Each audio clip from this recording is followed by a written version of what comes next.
comandante Gustavo García, él es de Piura, y él me dice lo siguiente, está haciendo la siguiente pregunta, lo voy a citar.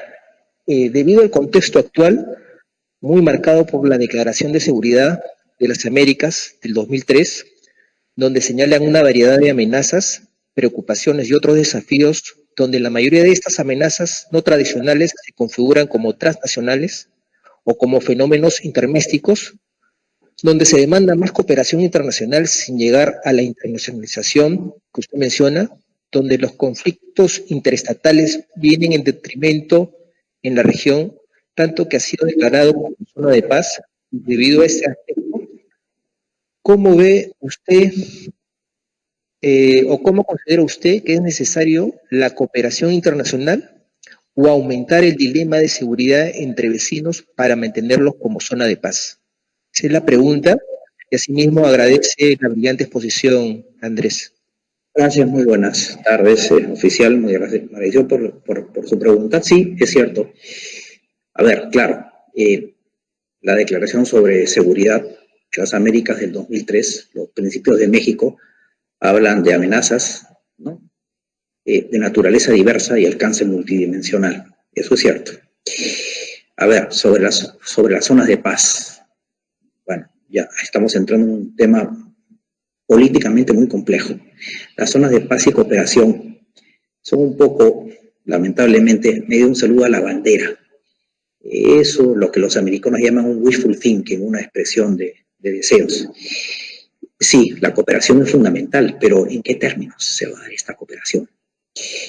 Yo recordaba mucho que cuando el presidente mexicano Felipe Calderón tomó la decisión de hacer una guerra contra las drogas, así lo dijo Felipe Calderón, voy a hacer una guerra pero con la atingencia de que iba a recibir, los mexicanos han recibido alrededor de 5.000 millones de dólares para implementar a las Fuerzas Armadas y a las fuerzas de seguridad. Claro, una cosa es hacer una guerra con 5.000 millones de dólares de presupuesto y otra cosa es hacer una guerra con exiguos presupuestos militares. Pero lo que voy es que esta cooperación norteamericana, con la iniciativa Mérida para los mexicanos, vino acompañada de esa visión, que yo la tengo lamentablemente con bastante, digamos, con bastante preocupación. Esta cooperación que va orientada hacia modelar un tipo de fuerza armada, de una nueva fuerza armada del siglo XXI, orientada a la lucha contra el narcotráfico y la lucha contra el crimen organizado. Si uno analiza las características de las Fuerzas Armadas mexicanas, sobre todo de la Fuerza Aérea y de la Armada Mexicana, verá que tienen mucho contenido de esto que yo expresé. Marinas de interdicción, costeras, patrulleras, no son instituciones de roles estratégicos de largo alcance, de gran alcance. México prácticamente no tiene aviación de combate. Claro, es cierto, tiene en el sur unos vecinos muy débiles, Guatemala, y en el norte tiene los Estados Unidos, ¿no? Entonces, claro, habría que ver cuáles son los términos de esta cooperación, cómo se da. Yo quisiera recordar algo, estimados participantes. El Perú hizo un esfuerzo muy importante en los años 90, 89, 91, en materia de interdicción aérea antidroga. Fue un ejemplo, el Air Daniel Bridge. ¿Con cuánto se hizo? Con todo respeto, pero con todo respeto, se hizo que realmente con un apoyo norteamericano mínimo, exiguo, limitadísimo. El Perú no recibió la cantidad de financiamiento recibida por México, por Colombia y por El Salvador, Guatemala y Honduras en los demás programas. Entonces, claro, ¿en qué términos vamos a desarrollar esta cooperación? ¿Cómo vamos a cooperar? En segundo lugar, ¿nos conviene como país una fuerza aérea de interdicción antidrogas orientada al crimen organizado en nuestra realidad? ¿O es una misión complementaria? Ustedes saben perfectamente que lamentablemente hubo un incidente en el 2001. Se cortó la cooperación, pero no la idea.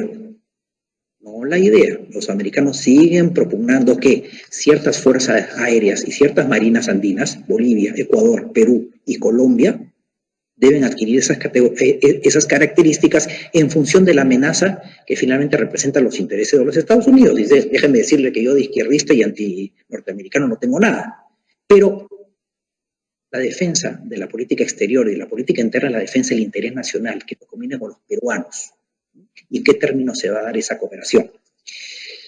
Mire, en América Latina, Brasil y Chile y los estamentos militares son bastante conservadores. Bastante. Mire, le puedo asegurar que en Chile les ha costado mucho al estamento militar chileno, voy a hablar en términos muy coloquiales, masticar este concepto de Fuerzas Armadas polivalentes. Y le digo por qué. Porque cuando se produjeron en Chile los incendios forestales, ¿se acuerdan de los famosos incendios forestales? Salió un militar y dijo, bueno, avísenos si es que nosotros vamos a terminar siendo bomberos, ¿ah? Cuidado con las Fuerzas Armadas polivalentes. Los militares chilenos son muy prusianos en general, en el sentido de que es el soldado combatiente, ¿no? De una misión muy rígida, muy tradicional. También en Brasil hay ciertas reticencias, sobre todo del tema de lo que es la política de seguridad de Estados Unidos frente a la cuenca amazónica. Nosotros somos parte de la cuenca. El Perú es firmante del Tratado de Cooperación Amazónica del año 78. Y así como usted me dice el concepto de zona de paz, hay otro concepto que es el patrimonio común de la humanidad. Conceptos de derecho internacional, que supone también esta internacionalización de los temas de soberanía. Y por eso decía que este concepto de independencia establecido en la Constitución no es casual. La independencia no solamente tiene un contenido político, sino también es soberanía económica. La soberanía también hoy día no tiene ese concepto rígido, tradicional, político, también tiene un concepto naturalmente de carácter económico y de desarrollo y de explotación de recursos naturales. Entonces, claro, lo que usted me expresa es una pregunta que es un dilema, que es difícil de contestarla. ¿En qué términos, bajo el interés nacional, vamos a desarrollar esta cooperación y hacia qué vamos? Andrés, hay más preguntas. Acá está preguntando el coronel Marco Antonio Elías Montoro, que él es alumno del programa de alto mando.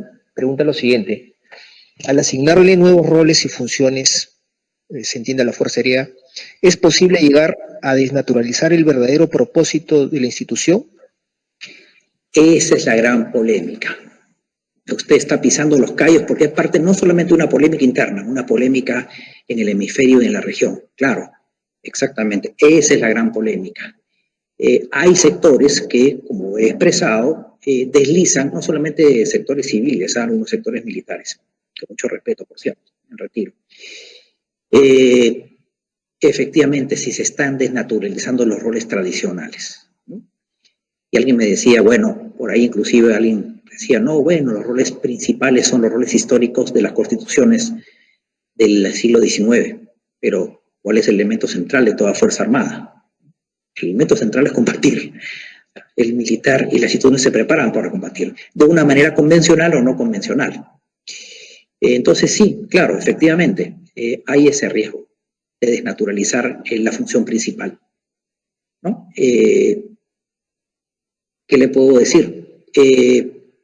Nuestro país es en términos constitucionales y en términos legales tan volátil, permítanmelo decirlo con conocimiento de causa. Esto no es ninguna crítica, pero yo he trabajado más de 5 años en el Congreso de la República como asesor de planta y como 3 como asesor externo. En los aspectos constitucionales y legales en el Perú pasa cualquier cosa. Puede pasar cualquier cosa. Y lo vemos hoy día a día en general, ¿no? Y entonces, claro, ahí está el punto. Si es que realmente vamos a ir a un tipo de fuerza aérea, un tipo de fuerza armada que desnaturalice o minimice este rol tradicional histórico establecido en las constituciones del 19 y del 20. Entonces, claro, ese es uno de los problemas que también suscita mucho debate en América Latina, porque no solamente es el problema del Perú. Y permítame recordarle algo. Cuando puse el ejemplo de Chile, cuando en los años 90 en Argentina se empezó a debatir el futuro de las Fuerzas Armadas, había cuenta que una derrota militar y un desgaste de las Fuerzas Armadas. Por ahí saltó una voz y dijo, bueno, díganos si nos vamos a convertir en guardabosques. Porque no nos gusta, y es verdad, que el poder político está diciendo, bueno, vamos a buscarle algo que hacer a la Fuerza Armada. Eso sucedía en la Argentina en los 90, con el presidente Menem. Vamos a buscarle algo, un rol. A eso llegaron, a eso llegamos, vamos a buscarle un rol. Entonces yo creo que la Constitución es clara. Yo creo que el fraseo inicial establecido en la Constitución del 93 de soberanía, independencia e integridad territorial debe quedar y que debe evaluarse con mucho cuidado, efectivamente el tema de colocar como jerarquía constitucional principal a los roles tradicionalmente subsidiarios. Y pregunta lo siguiente: las amenazas actuales han obligado a moldear las funciones, tareas de las Fuerzas Armadas, ya que no existe una posibilidad que ocurra una guerra. Creo yo, fundamento erróneamente, a que todos los países se encuentran inmersos en organismos supranacionales, Naciones Unidas, OEA, etcétera, y tiene la idea de relaciones diplomáticas. ¿Podría evitar un conflicto armado dando prioridad a otros sectores, salud, educación, etcétera, dejando de invertir en el sector defensa sin darle importancia a la amenaza? ¿Qué significa un mundo globalizado? Por lo antes expuesto, ¿qué opina de la frase sin defensa no hay desarrollo? Claro, en primer lugar, las dos cosas están atadas. Más que defensa y desarrollo, les soy honesto, más que defensa y desarrollo, yo englobaría los dos conceptos en uno solo: seguridad. Porque defensa y desarrollo es seguridad. Yo partiría de esa premisa. Tenemos que hablar de seguridad. Sobre los organismos supranacionales, bueno, tampoco tenemos algunas obligaciones, digamos, muy claras en cuanto a lo que es las Fuerzas Armadas. Es decir, Naciones Unidas, OEA, OEA tiene una Comisión Especial de Asuntos de Seguridad Hemisférica, hay un conjunto de principios, y en ese sentido yo la verdad que soy un poco crítico y les digo honestamente, parece que le hemos dado mucho rollo a la seguridad multidimensional, que no está mal. Antes de la seguridad multidimensional está la seguridad humana, el Índice de Desarrollo de Naciones Unidas de 94. Luego está el 2001, la Carta Democrática Interamericana, que establece el concepto de la seguridad democrática. Entonces, claro, el problema es que la seguridad multidimensional está amparada jurídicamente en una declaración, que no es vinculante, no es obligatoria. Es decir, es un tratado, ni siquiera es un tratado, es una declaración, es un instrumento internacional. Es decir, no es un tratado que haya sido, por ejemplo, objeto de ingreso al derecho nacional mediante una resolución legislativa vía Congreso que obligue, es una referencia. Y como tal debe ser tomada el concepto de seguridad multidimensional. También hay en América Latina una discusión fuerte sobre el contenido y alcances de la seguridad multidimensional. Hace poco la Fuerza Aérea hizo un excelente evento. Me parece que en noviembre tuve la suerte de participar en el Hotel Los Delfines, me parece. Y ahí se discutió un poco del tema de esto, de las nuevas o viejas amenazas. Alguien decía, evitemos las nuevas y viejas amenazas. Digamos que son amenazas tradicionales transformadas o amenazas que no se veían en su momento. Entonces, claro, estamos jugando mucho a los conceptos, ¿no? Pero conceptos que no necesariamente son vinculantes. Por ahí también hay voces que andan diciendo que hay que constitucionalizar la seguridad multidimensional, reformular el artículo 44 de la Constitución. Ojo, lean el 44 de la Constitución. No se olviden de este artículo, porque pasa muy desapercibido. Y como no está en el título de Defensa y Seguridad, o Fuerzas Armadas, pasa desapercibido. Lean el 44. Lean el 44. Entonces, por ahí hay alguna voz entre política, más que académica, entre política, que habla de constitucionalizar el concepto de la seguridad multidimensional. Bueno, eso es parte de la discusión, son muchas discusiones. Hay otros que por ahí propugnan, y es cierto también, el tema de la situación de Venezuela y de qué manera podríamos intervenir. Por ahí se habla también, cosa que yo estoy en desacuerdo, yo estoy de acuerdo con una presión diplomática al régimen venezolano, pero no que el Perú participe en una supuesta operación militar. Pero hablaban de la seguridad democrática y la Carta Interamericana establece muchas obligaciones en cuanto a los mecanismos de presión para cuando las democracias tienen muy bajos estándares o no se convierten dejan de ser democracias, como en el caso venezolano. Hay que analizar también el concepto de la seguridad democrática, qué implica la defensa colectiva de la democracia en términos políticos y en términos de poder nacional.